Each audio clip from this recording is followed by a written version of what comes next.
इस कहानी के पिछले पार्ट में आपने देखा कि अजीत की बहन सारिका पिछले 3 दिन से गायब होती है। सारिका की तलाश में पुलिस भी जुटी होती है और वो जल्दी ही अजीत को कॉलेज में बुलाकर सारिका की सीसीटीवी रिकॉर्डिंग दिखाते हैं और उस रिकॉर्डिंग में सारिका हॉस्टल की दीवार को टापकर कहीं जाती हुई दिखाई देती है। अपनी बहन की ऐसी हरकत को देखकर अजीत बहुत हैरान होता है, लेकिन उस रात जब अजीत की आंख लगती है तो सारिका उसे सपने में आकर बताती है कि वो एक हवेली में कैद है और उस हवेली के बाहर एक बड़ा सा एक्स बना हुआ है। अजीत इस बारे में पुलिस को बताता है, लेकिन पुलिस को अजीत का सपना एक फालतू बात लगती है, जिसके बाद अजीत खुद ही सारिका को ढूंढने निकल पड़ता है और कई घंटों की मशक्कत के बाद अजीत को वो घर मिल ही जाता है जिसके बारे में सारिका ने उसे सपने में बताया था। चलिए अब देखते हैं कि आगे और क्या होने वाला है। ये कहानी मैं अजीत के पॉइंट ऑफ व्यू से बताने जा रहा हूं। उस पुराने से घर को देखकर मुझे सच में एक बहुत ही अजीब सी फीलिंग आ रही थी। वो हवेली एक ऐसे सन्नाटे में डूबी हुई थी कि मानो वहां पर कभी कुछ बहुत ही बुरा हुआ हो। मैं लड़खड़ाते हुए कदमों के साथ उस हवेली की तरफ बढ़ने लगा। मुझे ऐसी फीलिंग आ रही है कि सारिका जरूर इस घर के अंदर ही कैद है, लेकिन मैं अंदर जाऊं कैसे? जब मैं उस घर के एंट्री डोर तक पहुंचा तो मैंने नोटिस किया कि दरवाजे के सामने वाली जमीन पर धूल जमी हुई है। लगता है अब इस घर में कोई नहीं रहता है। मैंने दरवाजे पर धक्के मार मार कर उसे तोड़ने की कोशिश की, लेकिन वो दरवाजा बहुत ही ज्यादा मजबूत था। ये दरवाजा तो बहुत ही ज्यादा सॉलिड है। एक बार खिड़कियों को खोलने की कोशिश करता हूं। मैंने उस घर की खिड़कियों को भी खोलने की कोशिश करी, पर वो नहीं खुल पाई। जब मैं घर की फ्रंट साइड से एंट्री नहीं ले पाया तो मैं उसकी बैक साइड की तरफ गया, जहां मुझे एक टूटी हुई खिड़की मिल ही गई। मैंने तुरंत ही उस टूटी हुई खिड़की के कांच को निकाला और उस पुरानी हवेली में घुस गया।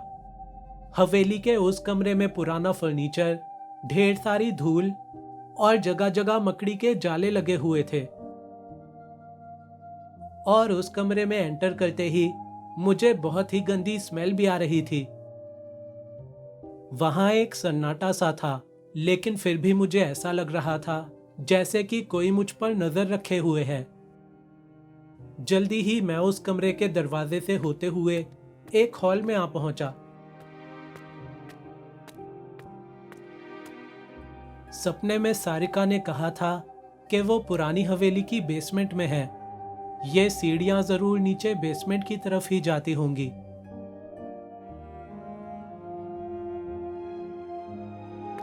मैं उन सीढ़ियों की तरफ जैसे ही बढ़ने लगा, मुझे बगल वाले कमरे से किसी के भागते हुए कदमों की आवाज आई। पहले तो मैं डर गया, पर फिर मैंने उस कमरे में जाकर देखने का डिसाइड किया।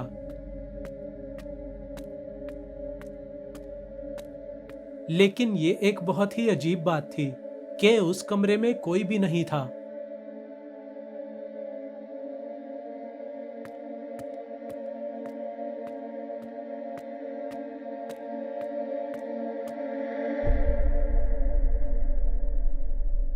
मैं वापस स्टेयरकेस की तरफ गया और सीढ़ियों से उतरते हुए नीचे बेसमेंट की तरफ जाने लगा। बेसमेंट में आकर मैंने देखा कि वहां पर बस पुराना सामान पड़ा हुआ था और सारिका का कोई नामो निशान नहीं था।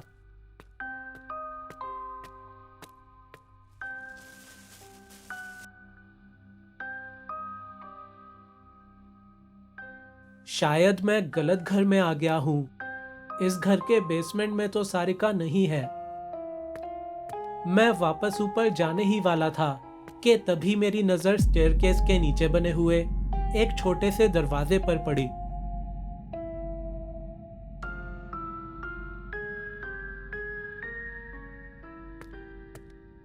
मैंने जैसे ही उस दरवाजे की कुंडी खोली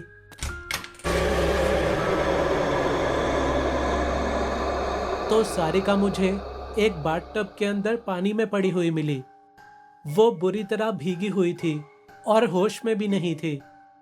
मैं तुरंत ही उसको उठाने की कोशिश करने लगा, लेकिन तभी वो पुरानी हवेली एक भयानक आवाज से गूंज उठी।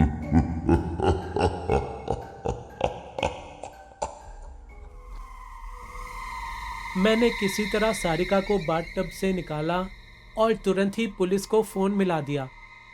इंस्पेक्टर मनीषा और उनकी टीम जब वहां पर पहुंचे तो मैंने उनको सब कुछ बता दिया। सारिका अभी भी होश में नहीं आई थी, तो पुलिस ने तुरंत ही एम्बुलेंस बुलवाकर सारिका को एक हॉस्पिटल में एडमिट करवा दिया।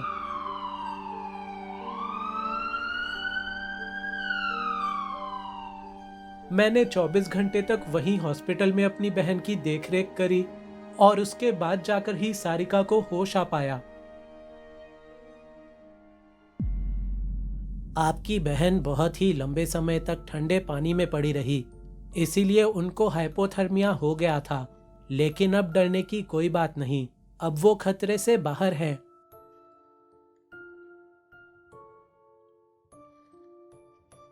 जब मैंने और इंस्पेक्टर मनीषा ने सारिका से पूछा कि वो अपने हॉस्टल से भागकर उस घर तक कैसे पहुंची, तो सारिका ने हमें बताया, भैया मुझे खुद नहीं पता कि मैंने ऐसा क्यों किया।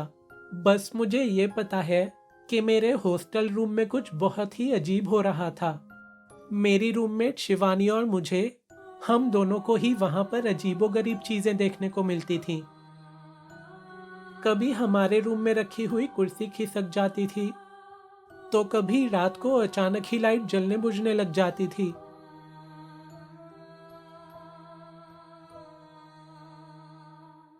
कुछ दिन पहले जब शिवानी अपने मम्मी पापा से मिलने अपने होम टाउन चली गई, तो उस रात मुझे एक सपना आया।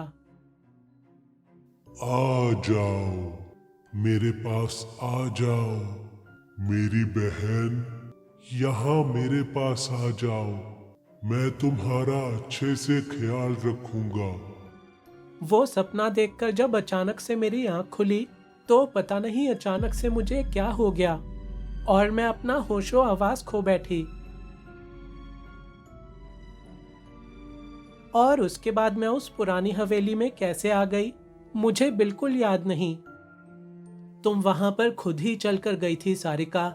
हमने सीसीटीवी रिकॉर्डिंग में तुम्हें हॉस्टल की दीवार टापते हुए देखा था।